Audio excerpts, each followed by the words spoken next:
తిరుపతి లడ్డూపై వాస్తవాలు బయటకు రావడంతో వైసీపీ నాయకులపై దాడులు చేస్తున్నారని మాజీ మంత్రి గుడివాడ అమర్నాథ్ అన్నారు.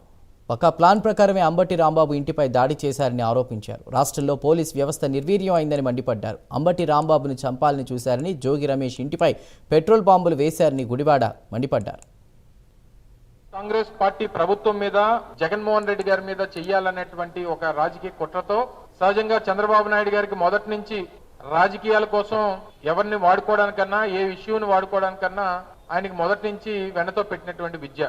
అందులో భాగంగా చివరికి దేవుణ్ణి కూడా వదలకుండా ఒక తప్పుడు ప్రచారాన్ని కోట్లాది మంది హిందూ ధర్మాన్ని, హిందువుల మనోభావాల్ని, భక్తుల తాలూకు మనోభావాల్ని దెబ్బతీసేటువంటి విధంగా లేనిపోయినటువంటి ఆరోపణలు సృష్టించినటువంటి సందర్భాలు చూసాం. చివరికి దాని మీద మేము కూడా స్పందించడం, నేరుగా తర్వాత సుప్రీంకోర్టుకు వెళ్లడం, సుప్రీంకోర్టు సిబిఐ ద్వారా సిట్ ని ఏర్పాటు చేయడం, దాదాపు సంవత్సరంన్నర తర్వాత దగ్గర 14-15 మాసాలు పూర్తయిన తర్వాత మొన్న సిట్ సిబిఐ ఛార్జ్ షీట్ లో ఎక్కడా కూడా యానిమల్ ఫ్యాట్ అనేటువంటిది లేదు అనేటువంటిది నిర్ధారణ చేసింది.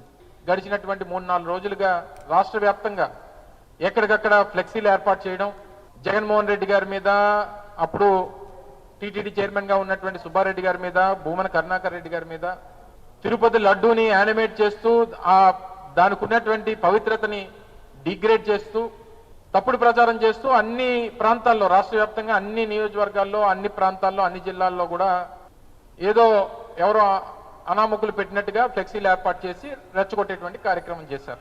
కాంగ్రెస్ పార్టీ ప్రభుత్వం మీద